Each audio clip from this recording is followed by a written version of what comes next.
You may say I'm a dreamer, but I'm not the only one. I hope someday you will join us, and the world will be as one.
At 69 degrees north, news travels faster than the wind, and today it is blowing straight through the Arctic.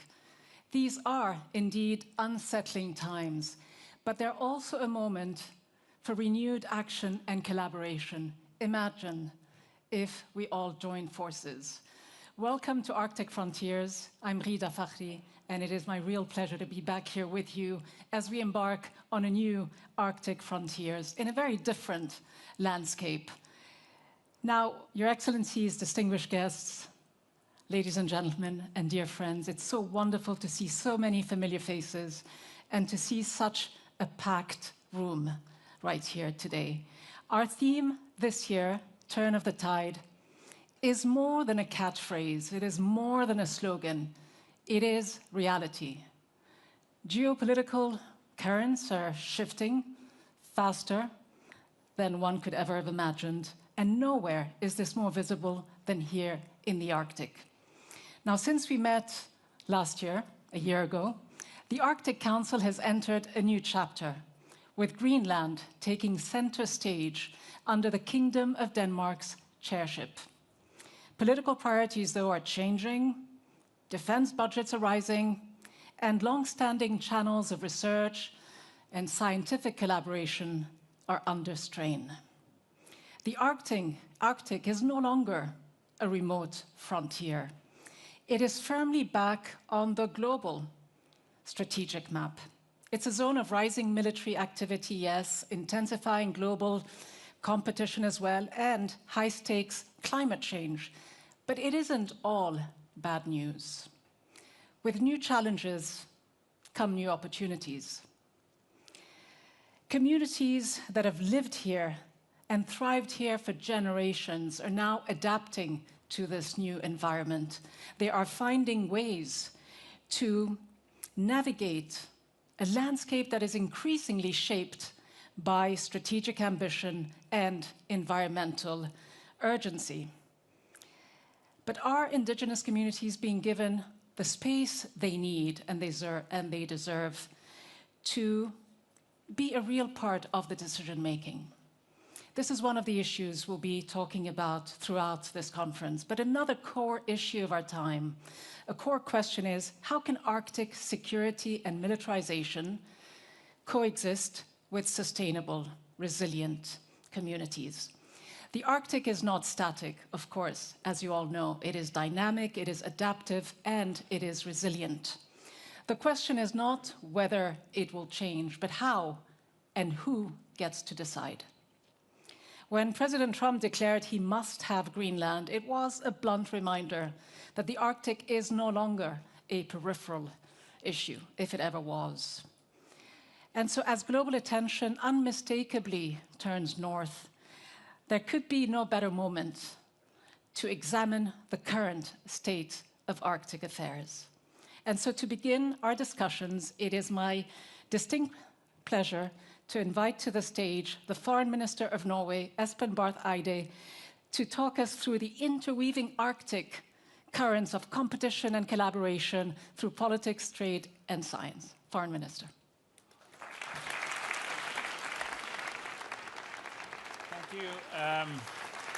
Thank you, Frida, and dear Governor General, High Representative, Foreign Minister, State Secretary, Excellencies, dear Arctic friends. It is a distinct honor and a pleasure to be here in Tromsø, Romsa, again, and at the Arctic Frontiers Conference, which is very dear to my heart. And you know, when it's February, you go to Tromsø, and this kind of is a static in my life. So it's great to be here. As you indicated, these are special times. The Arctic is hot. And the Arctic is hot in several respects. First, it is hot because we know that there is no place on the planet where global warming is happening faster than in the Arctic. And that is a constant feature that we who live here in Norway and people who live in the Arctic, also elsewhere, are noticing on a daily basis, which for me meant that I left freezing cold Oslo to the pleasant climate of Tromsø. But these are just a small part of a much bigger change that is going on here.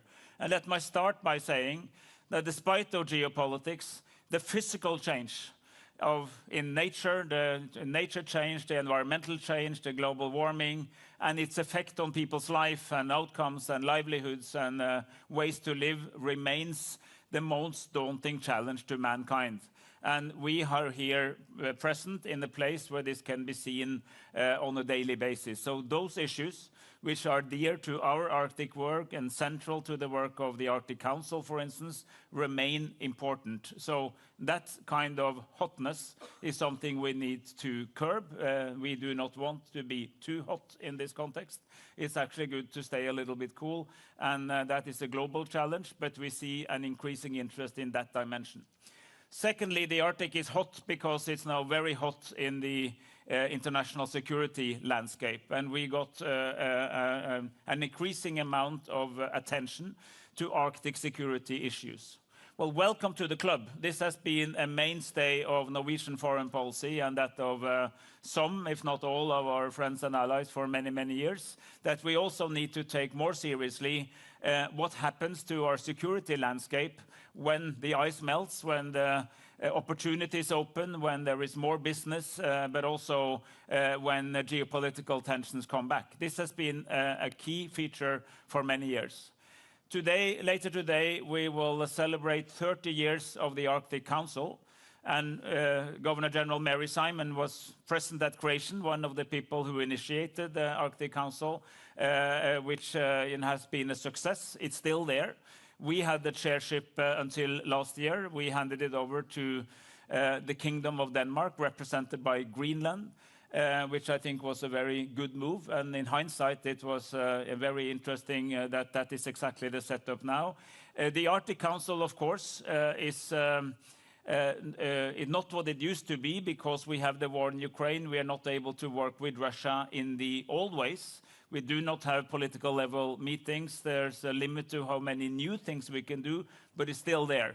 And it's the ambition of the current chairship, I know, and the previous chairship to keep it alive, keep it relevant, because we need such an institution that is circumpolar for all people of the Arctic that continues. And a very special element of the Arctic Council, of course, is the role of indigenous peoples. The story of the Arctic is also about experience of indigenous people, how indigenous people and the rest of the population live together, a topic that is known from Canada to via Greenland to Norway and Sweden and Finland and other places. So this is the key feature that we need to preserve.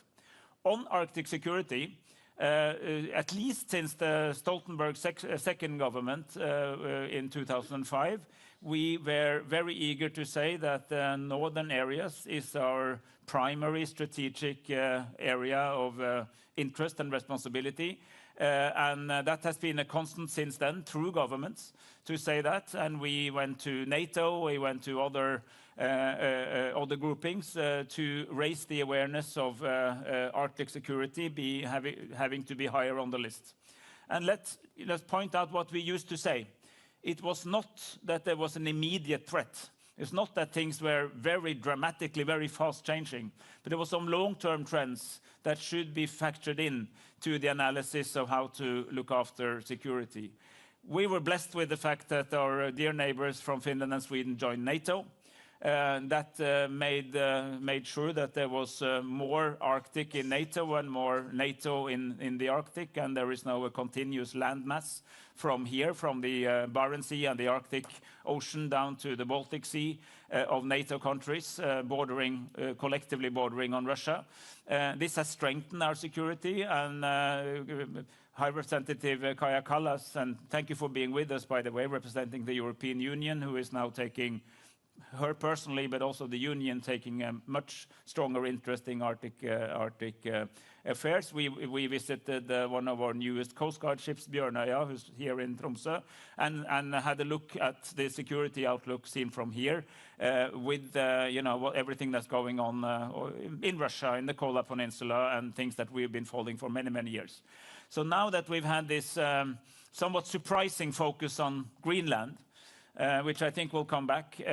I would like to, since we are actually very much invested in what's happening in the Arctic, I would like to say, yes, security in the Arctic matters. There is more activity also by potential adversaries like Russia in the Arctic, but it's not in Greenland, it's here. And it's on the other side, on the Alaska side, where we actually have visible proof of that presence. And we take proper care of that. We know everything that's happening, and we do that in a NATO context. Thanks God. 7 of the 8 Arctic countries are in NATO, and we have a perfect framework for increasing that tension, but we also need to do it. So there is this long-term Arctic Council type of activity that we like to keep alive. We also want to bring a stronger understanding and stronger focus on the more sort of hard security issues of the Arctic. But we who have been working on that, the collective we who's in this room, from Norway, from other countries, and experts from scientific community, from media, from politics, from business, who've been invested in this for a long time, we have a responsibility. And that responsibility, which of course I as a member of the government might have a little bit more than you, but we all have, is to welcome this new interest in the Arctic and try to help drive it and channel it into something that is somewhat more science-based and fact-based and based on the realities of the challenges that we are meeting. And this is very much what we're here to do today. And we have a superb panel. I will shut up now and leave it to the others. But I am extremely happy to be here. And I look forward to a candid conversation between people who all care, from Canada, from Greenland, from the European Union, from Sweden, and from the academic community on the complexity of Arctic questions, the opportunities, and what we all can do with it at this pivotal time in global conversations on our neighborhood. Thank you.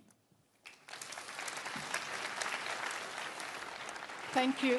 Thank you very much indeed, Foreign Minister Barth Eide. Thank you for setting the tone. We will indeed try to be as honest and candid as we can be about the state of affairs in the Arctic today. And as you say, the region is getting hotter in every possible way. Now, from Norway's high north to Canada's vast Arctic territories, what are the responsibilities there? What are the challenges facing Indigenous communities and the communities that live in the Arctic in Northern America? What do they face as the region grows stronger and more strategic in its importance? It is my pleasure to now welcome Her Excellency, the Right Honourable Mary Simon, Governor-General of Canada.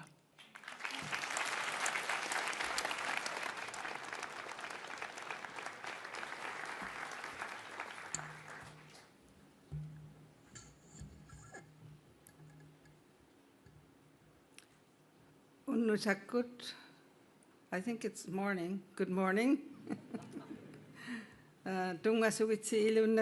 Bonjour. Dignitaries, esteemed Arctic leaders and partners, it's a privilege to be here and with you today in the beautiful Sampi region of Norway. Arctic frontiers has never been more relevant. I am grateful for the moment discussions it has sparked to help shape the future of the Arctic. I grew up in Nunavik in northern Canada. My family's culture and way of life were inseparable from the land. We traveled by dog team or canoe. We picked berries and fished in the crystal waters of the George River, rich in Arctic char and Atlantic salmon.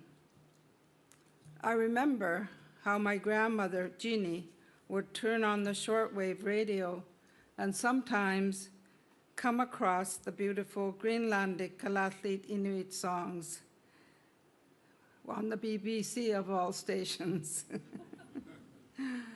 She would say to us, I remember her as a child, when I was a child, she would say to us, "These are our relatives who live in faraway lands. We are all one people."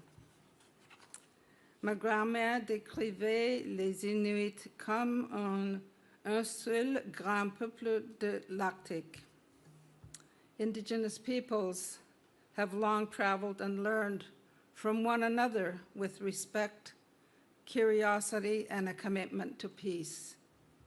We've shared the rich diversity of our cultures, arts, sports, spirituality. We've shared the fruits of our ingenuity and innovation.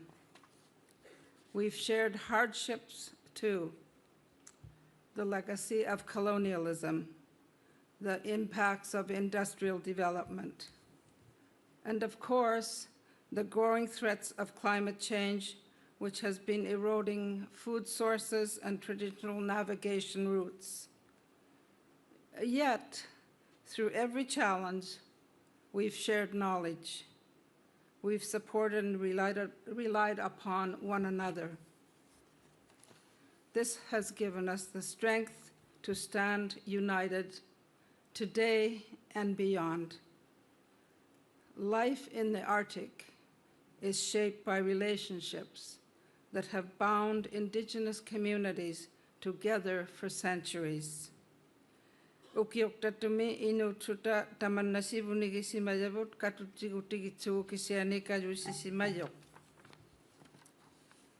These strong connections will endure no matter what decisions are made in distant capitals.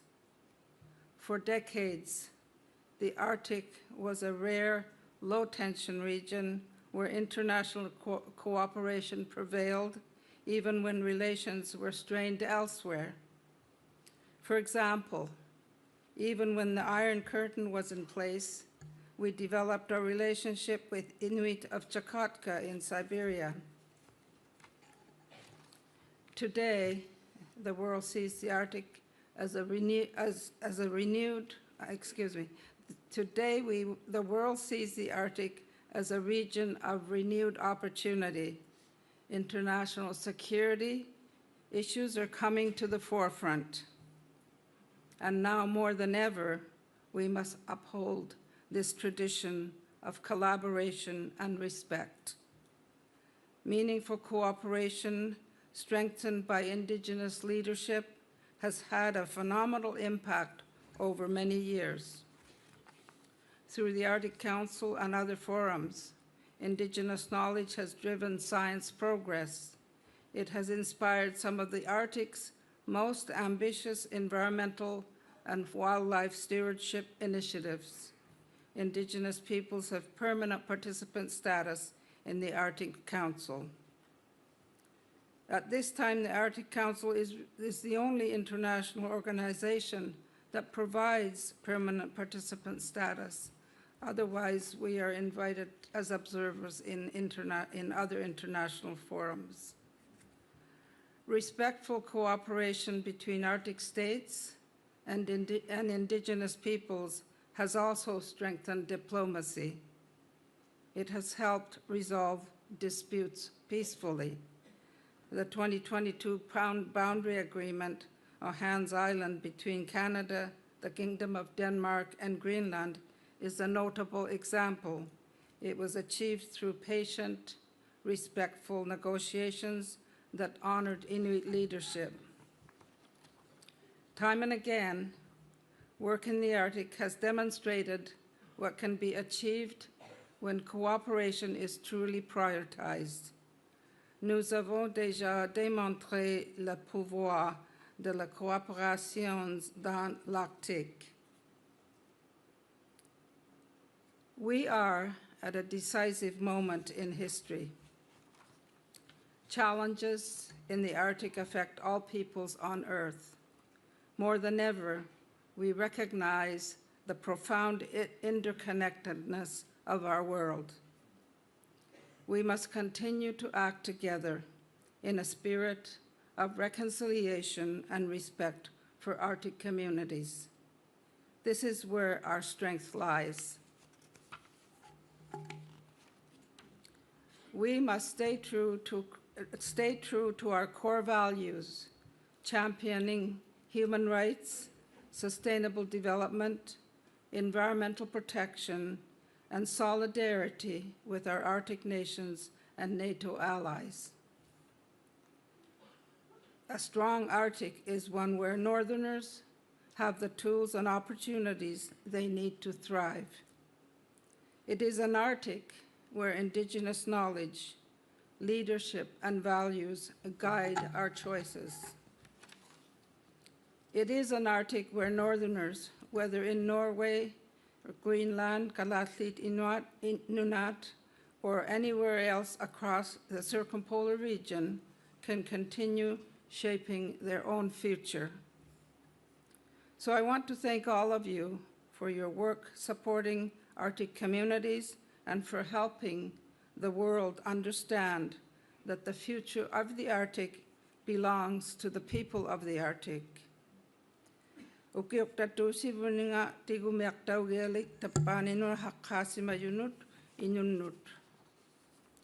Tomorrow, I will visit Denmark and then on to Greenland, Galatlit Nunat. Let me be clear. Canada stands firmly in support of the people of Greenland who will determine their own future.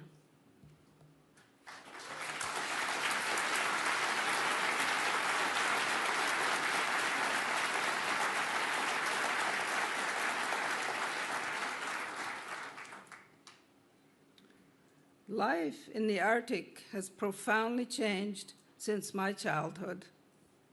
New realities, new technologies, new science. Yet today, amid rising tensions, one truth endures. The Arctic's greatest strength and stability lies in the resilience of its peoples. So whatever decisions are made next, whether advancing science research with Indigenous knowledge, managing shipping routes, or strengthening defense systems, Those efforts must be matched with investments in Arctic communities. Let us give them what they need to be truly self-reliant: food security, reliable infrastructure and housing, clean energy and connectivity, access to health care, including mental health, education, and sustainable livelihoods. It is young people I am thinking of most of all. Donnons aux jeunes de l'Arctique la chance de bâtir leurs avenirs dans des communautés fortes. Let us continue giving Arctic youth every opportunity to build healthy, fulfilling lives in a sustainable Arctic, grounded in their cultures and languages, and in their deep relationship with the land and with one another. Thank you. Merci. Goedenamiddag.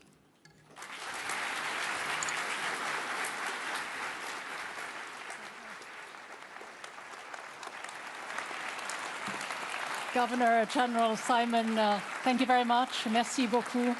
Thank you for reminding us that this is indeed a decisive moment for the Arctic, not for every state in the Arctic only, but for the indigenous communities, and as you say, for the youth, the vibrant youth that make up such a big proportion of the Arctic. A time of renewed opportunity, you called it, a time for solidarity with Greenland, and a time for respectful cooperation between Arctic states and the Arctic indigenous communities. Now, from Canada, we turn our attention to Greenland, which of course has recently been at the center of heated, intense global attention.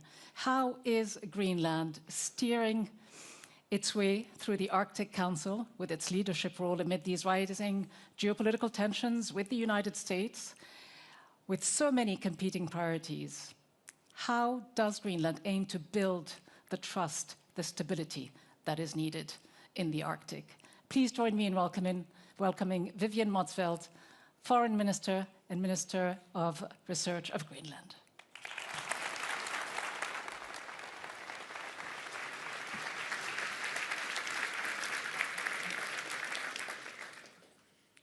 Excellencies and friends,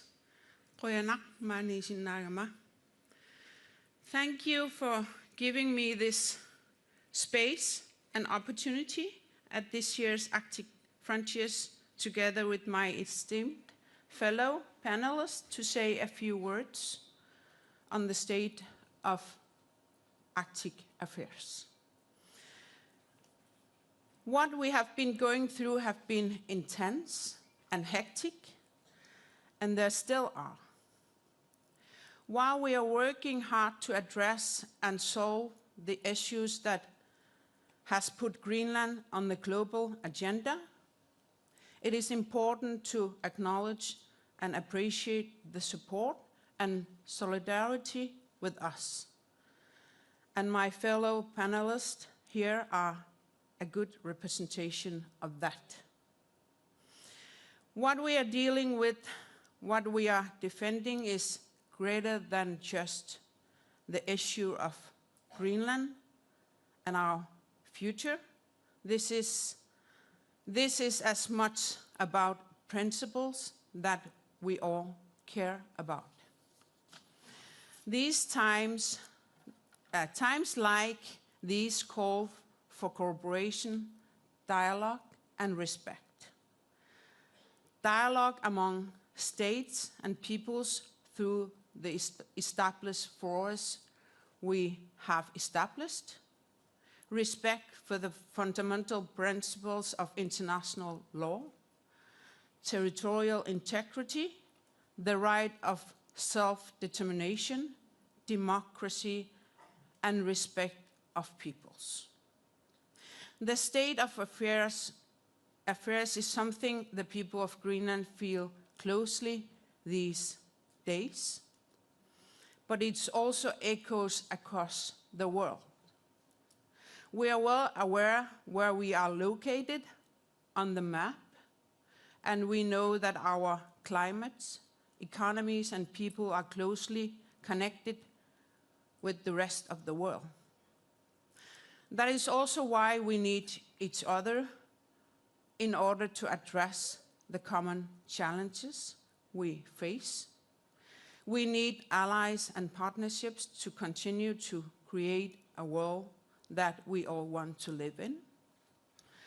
Thank you to our fellow Inuit across Inuit Nunat, our Sami friends, Norway, Sweden, Finland, also the European Union for your strong support.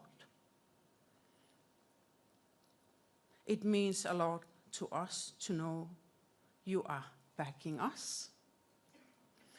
We are pursuing a diplomatic solution through negotiations. I am hopeful and optimistic that we will find common ground that respect our red lines.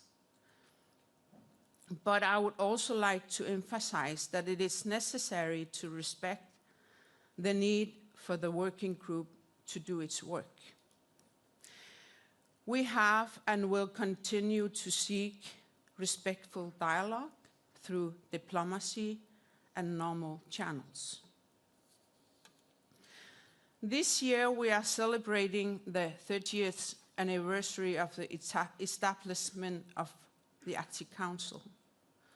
We are very fortunate to have one of the founding mothers of the Council with us today, Governor General of Canada, Mary Simon. In these challenging times, it is even more important that we continue with a forum like the Arctic Council. We need to stand together as Arctic states and indigenous peoples to address environmental and societal challenges that still needs our focus and attention.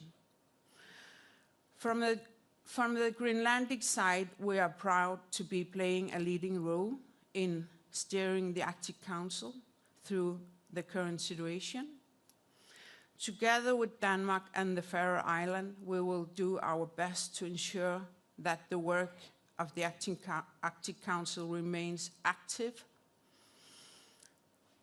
and that progress is being made, and most importantly, that the Council continues to be relevant for the people who call the place our home. I'm glad to be standing here today among friends, and I've already felt the support of the people here. Let us continue to talk and engage with each other. It is time to stand together and build upon the community we know and the community we wish for. We owe that to the next generation. Hoyana, thank you.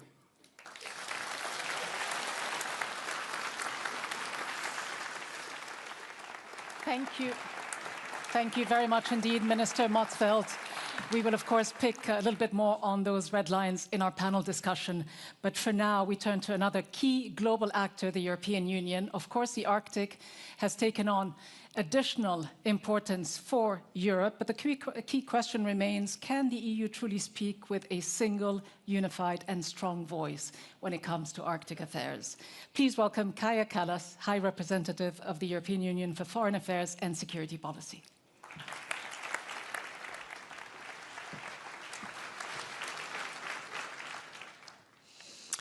Dear Excellencies, colleagues, and dear friends, I'm thrilled to be back in Tromsø. My first time here was as a teenager, just after Estonia had restored its independence, and we could finally travel freely.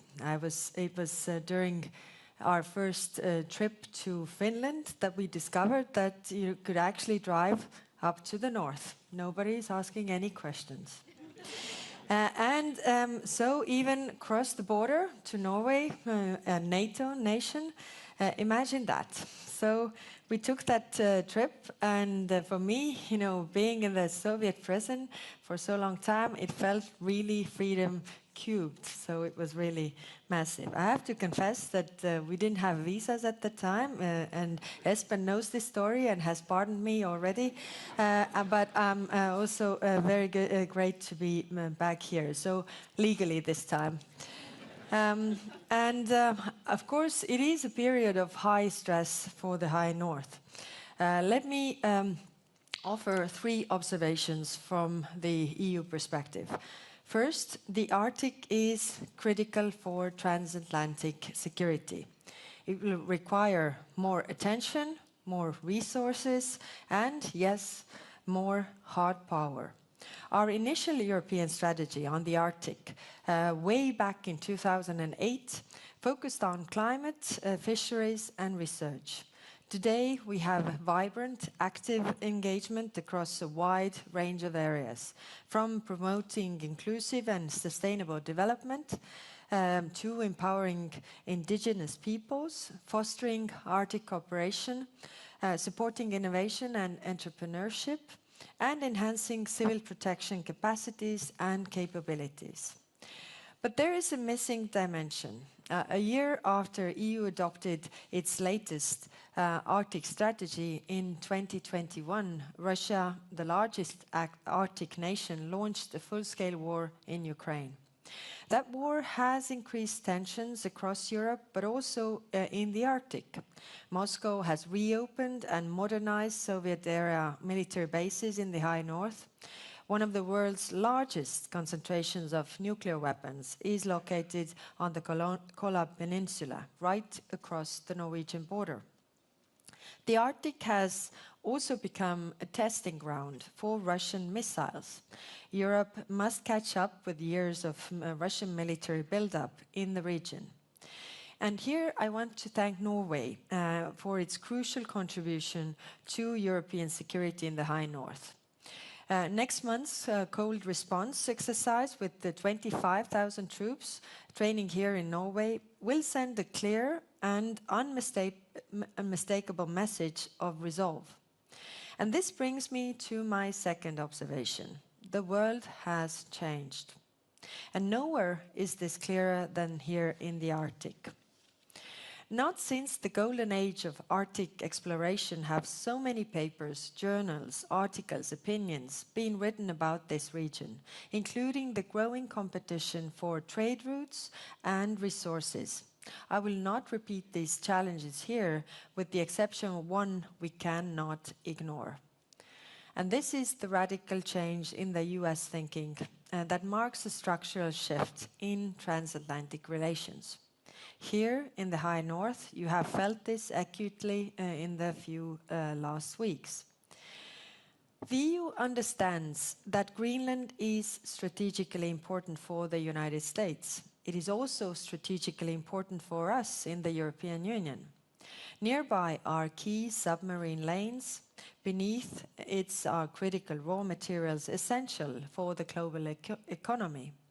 And the shortest flight path for ballistic missiles from Russia runs across the High North. This is recognized by all. But let me be clear where the EU is coming from. We recognize that the High North has been populated for thousands of years by the indigenous peoples of these lands, the Sami in Norway, Sweden and Finland, and the Inuit people of Greenland and beyond. We also believe in territorial integrity and internationally agreed borders.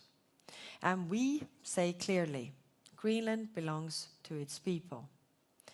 Tensions are lower than they were a few weeks ago, when Foreign Minister Vivian and I met in Brussels, together with the Danish Defence Minister Troels Lund Poulsen.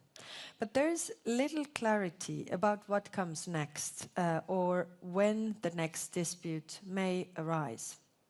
So I will reiterate what I said then. The European Union stands with Greenland, we stand with our member state Denmark, and we stand by UN Charter. The future of Greenland is for the Greenlanders and Denmark to decide.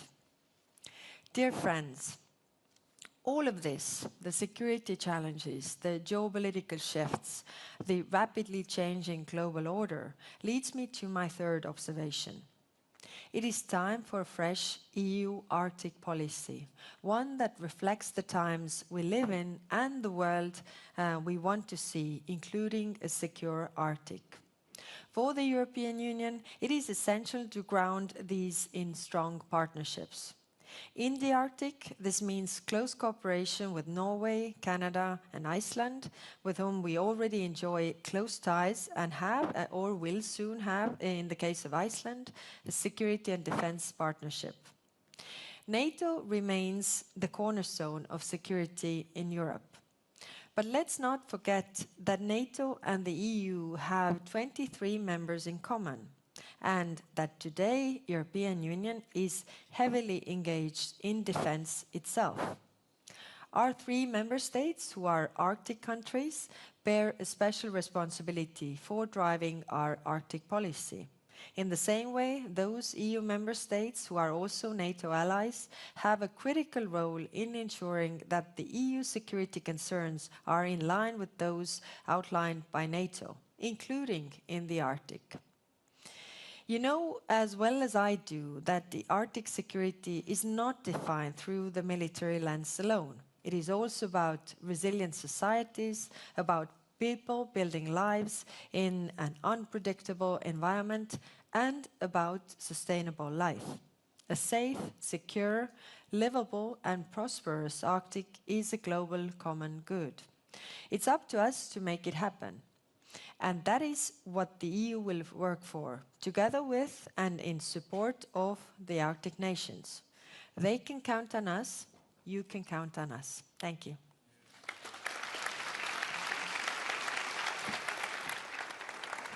Thank you, High Representative Kallas. As you say, it is time for a fresh EU Arctic policy. What does it look like from Stockholm's point of view? It is my pleasure to invite Christian Danielsson, State Secretary responsible for EU and Nordic affairs, to tell us more. Thank you very much. Thank you. Thank you. Governor General, Foreign Ministers, High Representative Vice President, Excellencies, it's a great pleasure to be here. And as Foreign Minister Barrede mentioned, it's immensely timely. We are in a situation where things are shifting. If I would have been standing here in 2019, I would have said the Arctic is the example of peaceful cooperation. Not anymore. High North is not anymore the place where there are low tensions. And that we have to take in. Now, what does it mean? Well, we have already listened to detailed descriptions of the security challenge. It is clearly there. For our part, we see it and we work on it. Within NATO today, and I think exactly as Foreign Minister mentioned, the whole issue of High North has come into play in the security context of Europe today and also in our transatlantic relations to an extent that we didn't have before. That's good, even though it's a sign of the fact that we have adversaries out there, that we have challenges out there. But we need to work on it, and that's why it is important that we now do the necessary investments in our defense, nationally and in cooperation within NATO. We need also to bring in and continue to take into account a challenge that was there 4 years ago, namely climate change, and still will continue to be a challenge for us. Now, that means thinking in terms of how we can mitigate it. That means what we do nationally and globally. That means also how we work together with the communities in the Arctic in taking on the issues that comes about as a result of global change in a negative sense. But this is also an issue which raises opportunities and in a sense plays into the global competition we see, namely the fact that suddenly the Arctic region becomes interesting from an issue from the area of raw materials, from the issue of communication, from the issue of economic development in a broader sense. And we need also to bring in that in our thinking and how we can make that into something which is positive, primarily for the people living in the Arctic, but also in the broader sense for us all, for the global good that the Arctic is in reality. The third element that is playing in, and that comes as a result of this, it's a more concrete international interest in the Arctic, in the Arctic.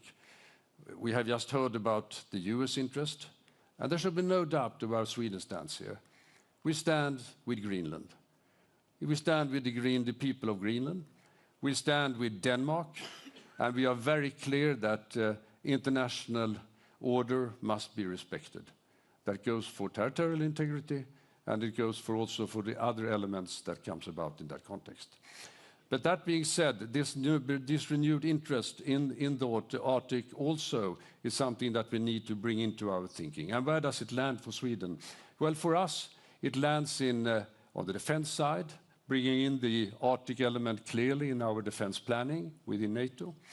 In the more general sense, we are working on a new Arctic strategy, where we will focus on the Arctic Council and how that one can play an important role in this new reality. Even though we can't take decisions that we could before, we need to be able to do as much as we can on the research side, on all these important elements where the Arctic Council plays, and we need to bring up the necessary trust with the communities living in the Arctic so that we all can play together in that direction. We are also looking into how the Arctic, in our Arctic strategy, of course on the defense side, and we also look very much into how we also can see it from an economic point of view. We very much welcome the work that is going on in the EU and the role that the EU has, increased role that the EU now is taking when it comes to the high north, the Arctic region. And of course, it's true that with Sweden, Finland and Norway in NATO, the whole issue of Arctic North, of the high north, is not anymore something which is exotic, something far away, but it's in the midst of what is NATO cooperation today. But most important is that we can work together. All of us who have a stake in the Arctic, that we work together, try to path out a route ahead to meet these challenges and make the best out of them. And that's where Sweden will be, and that's what we will support. Thank you.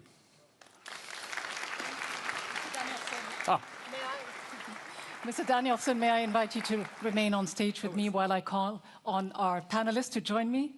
Once again on stage, Foreign Minister Barth Eide and Foreign Minister Motzfeldt, High Representative Kallas, and last but not least, we have Professor Åsa Rennermalm joining us as well, Professor of Geography at Rutgers University in the United States. Welcome to you all.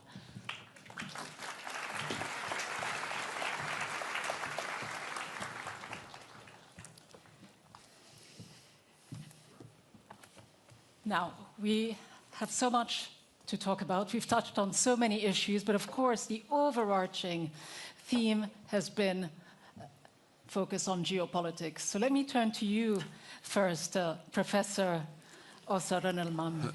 And with no offense to our distinguished panelists, our politicians here on the stage, I know that as a scientist, you will give us the facts straight and without any spin. So tell me to what extent what you have heard today fits with your perspective when it comes to the most consequential challenges facing the Arctic region today. Thank you. And I just want to say that I'm speaking here today, this is my own opinions and thoughts, and not as a representative of Rutgers University or the American Geophysical Union, where I hold many volunteer leadership roles. There's no doubt about it that the geopolitical situation in the Arctic right now is very serious and troublesome. But the long-term security issue in the Arctic is not what's happening right now. The long-term security issue of the Arctic is climate change and environmental degradation and pollution. To understand what's going on, we need science. And we may know on a big picture level what is going on, but there's so much still to uncover because we don't know exactly how climate change is going to unfold. We do not know how it's going to play out in the local communities across the Arctic. And to understand that, we need science. We need to collect data on the ground, make observations, analyze them. We need to run models, and we need to collaborate. So it's a paradox at this time when science is so important that science is being under increasing threats of being diminished in the world. And I'm not just speaking, I'm here, I'm an American person, I work at an American university, and the changes we've seen in the last year with the attacks on science in America is absolutely devastating. But we see similar things happening in Europe too, with funds being diverted to military buildup and production of weapons. So at this time, when we need science, science is also under threat.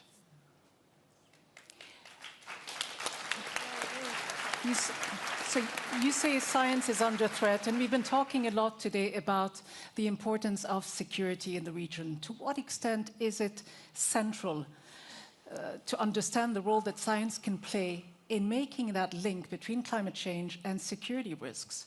And are scientists as well being marginalized? You say the funds are being cut, the research funds, but scientists themselves, are they being listened to by policymakers?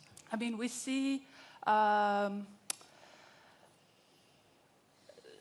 very alarming trends that we see in our societies today is eroding trust in expert knowledge and evidence.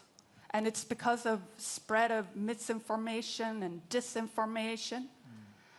And in the United States, we see it's really coming to a head, where people can't even agree on what is reliable information. What are the truths that we all can agree on? And when we cannot agree on that, that's a huge issue for our security, because how are we going to work together if we cannot agree on the basics? So I see that as a huge problem. How challenging is it to be a scientist in the US today? I mean, it's incredibly shocking what's happened in the United States in the last year, with friends losing their jobs, with grants being pulled, with threats of extremely important institutions like the National Center of Atmospheric Research being threatened to be dismantled, one of the most important research institutions in the world that provides models, computing infrastructure, and I don't even know half of what they do. And what's also happening is that we're losing a new generation of scientists, because the pathways to become a scientist is becoming more difficult. All right, Professor, we will obviously follow up on all of this, but let's go to the politicians once again. Foreign Minister Barth Eide. I mean, here we have Professor Rønnemann telling us about the importance of science, but of course from a foreign policy perspective and from a political perspective, you have said today and repeatedly that for you one of the key achievements of the Norwegian chairship of the Arctic Council was keeping it together after Russia's invasion of Ukraine. But is the status quo tenable? No. Is it in the best interest of the Arctic? No, status quo is not good. This is a holding operation to keep the apparatus alive as we're waiting for better times, and we work elsewhere to make times better. So status quo is not tenable. That's absolutely true. I would very much like to echo this, that it is also, as a government representative, it's incredibly important to strengthen and actually defend the protection of facts and science. And science basically a methodological way to falsify or verify hypotheses in whatever field. And you know, the Enlightenment, which is sort of foundation of modern civilization, was about rulers accepting that although I feel that the world is flat, the scientists tell me that it's round, And at the end of the day, it's okay. It's not woke. You know, it's acceptable. All right, I have to rearrange. This is, you know, when we went from Middle Ages to Enlightenment. And if we're going backwards, we're in deep trouble. For all of us, very, very serious trouble. Because if you don't believe, and of course, scientists never agree on everything. You know, this is, I have a research background myself. But, you know, you agree on certain methods that make certain things more likely and certain things are simply wrong. So I think for the rest of us who are not in science as such, just to accept that there is such a thing, that think there is truth and false, is a foundation for our civilization. And we need to stand up for that, and we need to take the omen for what you see in some countries and make sure it doesn't happen here. So just briefly, speaking about myth and reality, facts and fiction, on a political level, is there a tendency to sometimes accept and tolerate faulty statements? And I have in mind the statements that the US president has made recently with regards to Greenland, saying that it faces a serious threat from Russia and China, and there are warships swarming around the area. To what extent do you agree with this? Is it right or false? And should you speak up when you see that there are certain falsehood being told? Well, I mean, this is a very central issue to the conversations we are having. You know, there is definitely a need to take the security of the Arctic more seriously. And thankfully, there's also several arrangements to enable that. It's NATO. It includes cooperation with the EU, but Arctic countries, 7 out of 8 Arctic countries are NATO. The Kingdom of Denmark has a defense agreement with the US from 1951, which allows for much more access to Greenland within the current framework. So what we have done, and this, I mean, I'm proud to say, practically every single one of the 31 NATO members that are not the US has said, on the one hand, we stand by the Kingdom of Denmark, Greenland for Greenlanders, and whatever should happen to the Danish realm, if anything should change, it's up to the Greenlanders and the Danes, nobody else. So we stand up for that, not only because of Denmark, Kingdom of Denmark, but because of the principle that you simply don't take other people's land by force. At the same time, we also say collectively that we're more than willing to discuss the real security challenge in the Arctic and work on them together. So that's this double message, has been very explicit from all of us, and I'm talking about the very best friends of the United States of America. There have been very explicit statements of solidarity, but beyond the statements, what are you willing to do to stand up to an ally like the United States if it goes from attempts to influence and control Greenland to something more concrete? Well, I was in Davos. I was listening to the president when he said that he would not use force against the Kingdom of Denmark and Greenland, and a few hours later that he withdrew the threats of tariff punishment for those of us who actually said we're ready to enhance our presence in Greenland because we want to take security issues seriously. So that response has already had an effect. I am very much aware with Vivian Motzfeldt and Lars Løkke Rasmussen, there's still work to do, but we are in a different space, and kudos to them for taking this very wisely into a different space, and we rest assured that we're all with you here. But is the US still a reliable ally, yes or no?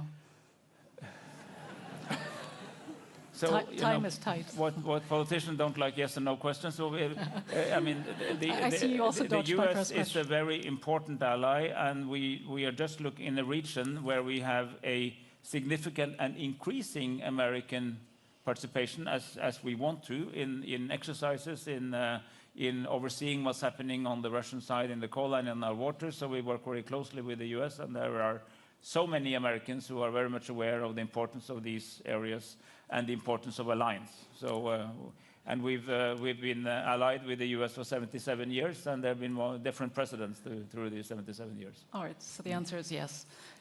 Yeah. They are still a trusted ally despite all of the uncertainties.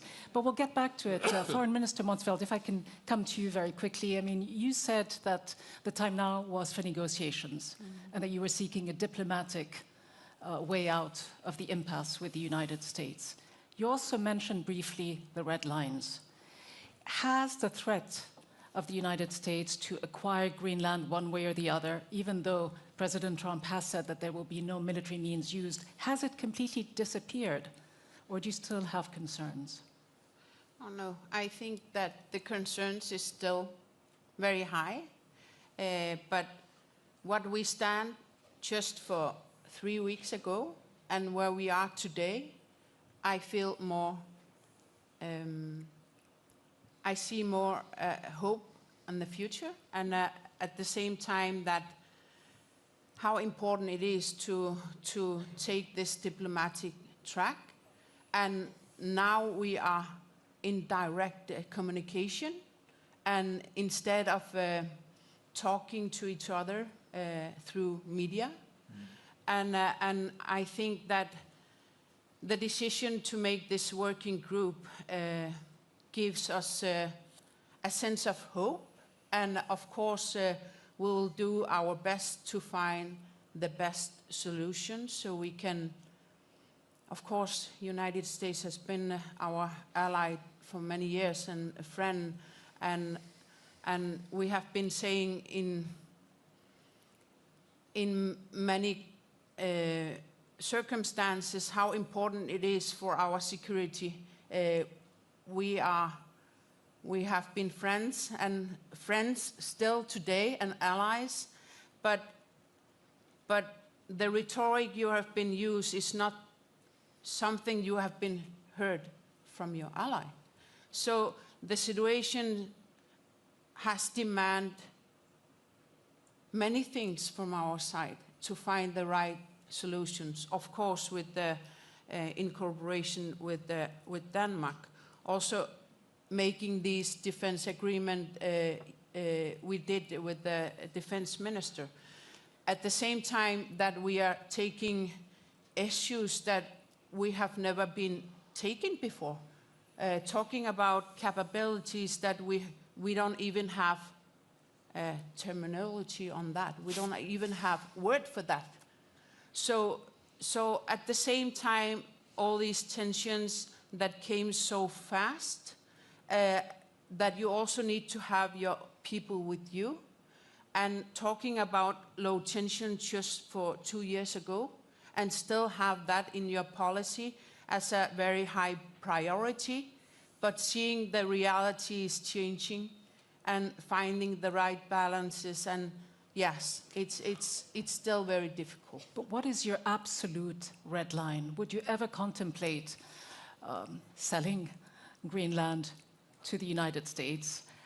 And do you believe that NATO diplomacy in Davos actually helped secure Greenland's sovereignty?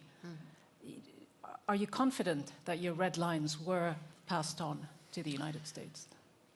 I believe that situation demands that we make many dialogues. We talk with each other. But I think the red lines has been very clear from our side.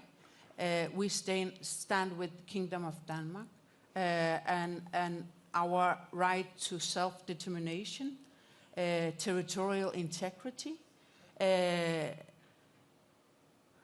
world order and international law, and these are very much our red lines. So Greenland is not for sale? Greenland is not for today, sale. not in the future? Absolutely not. And we have been there in thousands of years. To be in Greenland, you need to adapt in any changes. And these changes are something that also demands adaptation and finding the creativity that you are so good at, because to find the solution, you only have yourself to solve. High Representative Kallas, how are you adapting? How is the EU adapting to this new Arctic environment?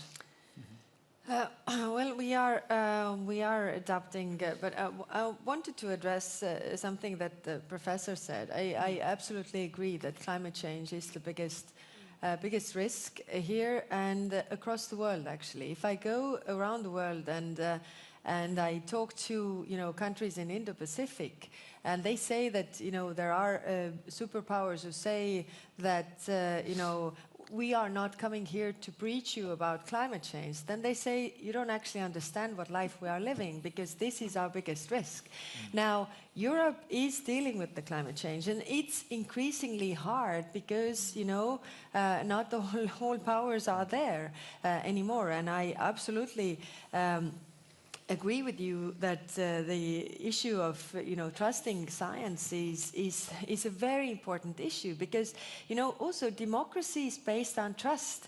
If people can't really believe what to, or have to doubt what is right or what is wrong, and there's so much blurring of the picture, then you can't really, you can manipulate very much on the basis of you don't really know what is going on. So this is dangerous for democracy. And actually, right now, I mean, Europe is still fighting with the climate change. Yesterday, I was in the Norwegian parliament, and then was also one member who's like, Europe is weak because you are dealing with all these, climate issues, and you're trying to, put forward the policies that are making your economy weaker. Yes, but, we want our kids to live in this world as well. So that is, yes, maybe a bit, a bigger prices at this moment for us, but at the same time, I mean, there also is a life after us.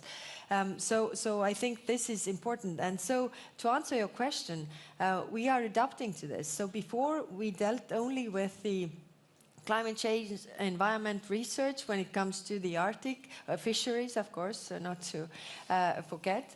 But now we are also dealing with the security issues, because this is a new concern that is rising.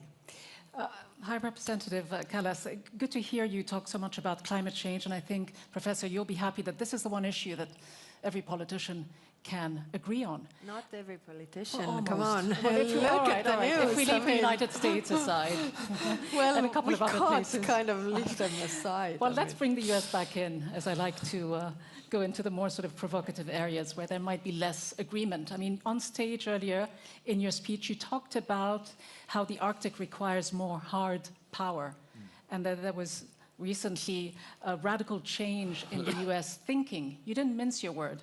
You stand with Greenland and the rest of it. But you did say as well in Brussels that the EU vows to hold its ground. I just wonder how. Is it not often too cautious because of its dependence on the United States for security and defense? Mark Rutte said it very bluntly. Of course we are cautious, because there's a lot at stake. I mean, there's a full-scale war going on European continent, and there are threats coming from, economic coercion, and big challenges from China that is influencing our economies. If it is influencing our economies, it's influencing jobs and people's salaries, and then it's creating, polarization within our societies and more instability. So it's all very much interlinked. So we have to carefully, walk this road and try to adopt and work. We don't want the conflict with anybody. I mean, we want a peaceful life and prosperity for our peoples. But it is the situation where we are, and if you have such big risks, also the military threats, then you also need to work on building the defense that is acting as a deterrent, so we might not need it if the deterrence is strong enough. And we want to come back to this, how important it is for Europe to build its own defense capability. But I do want to move, last but not least, to Christian Danielsen, and ask you as well about how you assess this growing geopolitical tense landscape, and whether or not Europe can and should build its own defenses to rely less on the United States. Well, that's what we are doing. How fast that's can it part happen? of. Well, I think we have said that the ambition should be that we should have a ability to defend ourselves by 2030, if I remember rightly. And if you look on the investments being done in countries like Estonia or Poland, Sweden, and nearly all of the member states, it's moving very fast in that direction. So that's what we are doing. But if your broader question is about, if we go back to the Arctic, I think what is interesting right now is we have this new reality where we have adversaries, and put it bluntly, it's Russia. I mean, if you look around, Russia is the adversary. I mean, you mentioned it very clearly, Foreign Minister, and you mentioned the build-up of the bases and capacities that Russia is building on the North Sea route. On that one, NATO is absolutely essential, and there we're working with the Americans. So what is happening now is that we are building up capacity to plan, defense planning for the High North. We are having exercises here now. We are discussing how to furthering that into other parts of the High North. And we believe firmly that that's the way we should do it when it comes to the defense planning. And then on the EU... But could it lead to more escalation as opposed to less? No, this is not about over-militarization of the Arctic. It's not about escalation. It is about building up the deterrence in reality, to see to that nobody would like to escalate, basically. So I think it's very, very important. And that is something which unfortunately is new for the Arctic, because we all liked it when it was an area of peaceful cooperation. But it's part of the reality of today. Let's take a quick look at how Arctic politics and these tensions are affecting international cooperation, scientific collaboration in this rapidly changing climate. Let's take a look at research done by the Norwegian Polar Institute.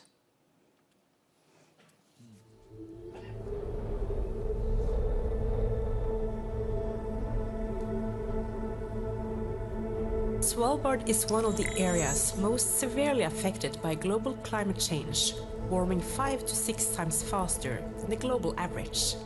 Scientists from the Norwegian Polar Institute are heading out in the field. Over several weeks of fieldwork, they will measure how much the glacier has melted over the previous year.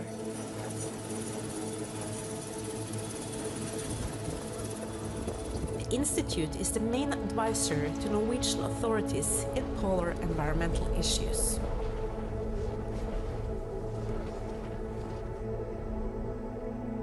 The results are discouraging. Svalbard's largest glacier lost 1.5 meters of snow and ice in 2024. Total ice loss from Svalbard is expected to more than double over the course of this century.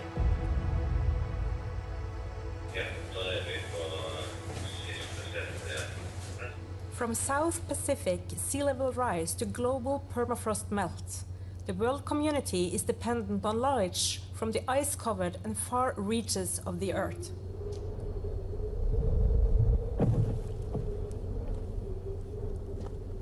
Future management of the Arctic relies upon international scientific collaboration. From collecting, sharing and analyzing data to working on joint projects and new technology. A single mooring in the Arctic Ocean water column can hold invaluable information in predicting the development of the future Arctic climate system. Polar scientists are out in the field searching for answers to the most pressing challenges of our times. 2026 will be a major year for polar research. In partnership with the Research Council of Norway, we are preparing Norway's participation in the 5th International Polar Year. We are also setting up the Svalbard Science Office in Longyearbyen. Collaborative infrastructure is the backbone of polar research, and international cooperation is needed to ensure scientists from all over can participate in this effort. As we head towards 2050, this underscores the huge need for knowledge and updated climate prognosis in an Arctic that is becoming more open and accessible. International collaboration is being challenged, while science is more important than ever.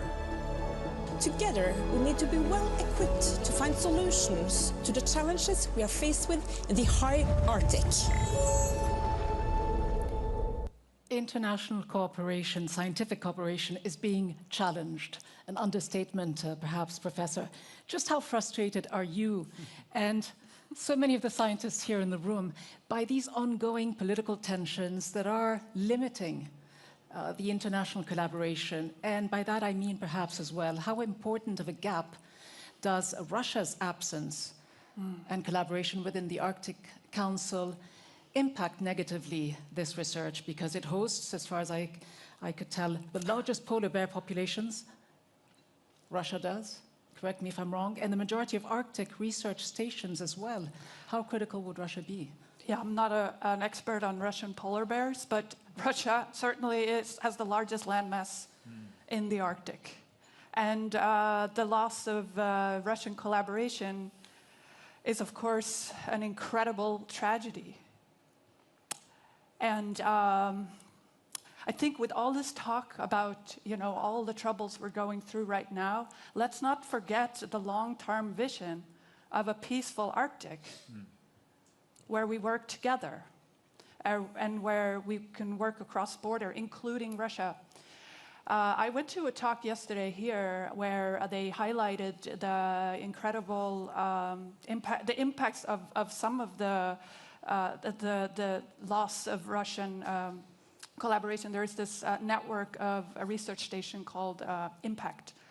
And losing the Russian stations, like what we do as scientists, we go out and we observe the world, right? And having observations from these Russian research station is incredibly central to understand what's going on with the Arctic on a larger scale. So the loss of that international collaboration is devastating. And now we see the United States withdrawing also from international collaboration. I have colleagues who are afraid to travel to the United States for meetings. I was at a big meeting in December with a lot of 20,000 scientists.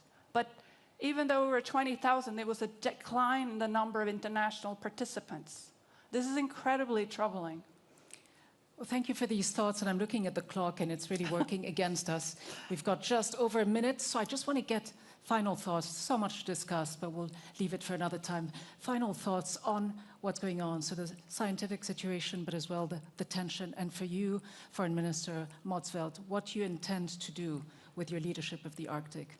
What advice will you take from Norway? Yes.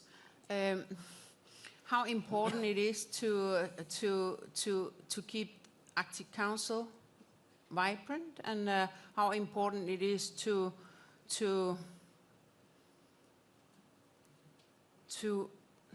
keep our cooperation as strong as we can, and keep it vibrant as we can, and have a common understanding between all these states demands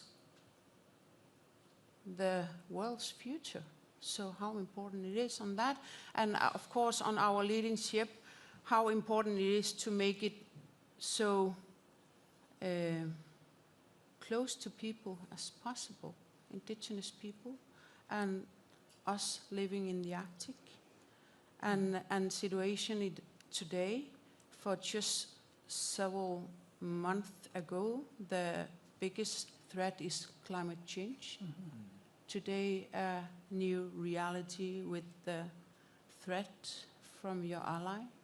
So finding the right balances every day, and never know the day tomorrow will bring to you. So I would just say, on behalf of all Greenlandic people, thank you so much for standing with us. And yeah. A lot of competing priorities, a lot on your plate, no doubt. High Representative Kallas, for you, if you were to touch on one or two priorities for the Arctic policy of the European Union, how would you fundamentally change it? Well, like I said, I think the fundamental difference is the security aspect that wasn't there before. So this is what we also need to address, in addition to the climate change, environmental issues, fisheries research that were already there. Mr. Christensen, for you, Yeah, what is the key I challenge? think what is essential is that we find a way of meeting these challenges with the communities in the Arctic. That we have a sense that we do this together. And here the Arctic Council will play an important role. We are going to take the presidency of the Arctic Council or chairmanship from 2027 and 2 years ahead, and we will work with that in mind. Bring in the communities, they are already there, but try to get it even more. Professor, how optimistic are you? Optimistic. Well, I'm just here as an American, but I'm also a person that has deep roots in Europe, being born in Sweden, studied in Denmark, and spent my career understanding the Greenland ice sheet. Wow. I come with a warning for you. You may look at the United States and say it doesn't happen here, but it can happen here. The same forces are operating in Europe, and you're an election away from a similar sort of deterioration of the scientific infrastructure.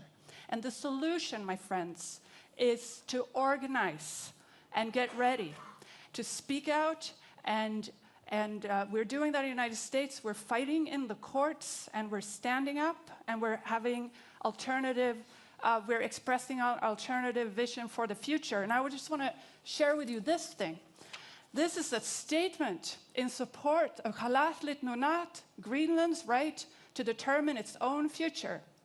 It's signed by over 200 scientists in the United States, all of which have been working in Greenland or do science about Greenland. And we know that there is a better way to communicate with the people of Greenland, not through threats and intimidation, but by respect and openness. And Greenland has welcomed us for decades to do science in Greenland and been incredibly welcoming. This is the pathway for the future. A call to action.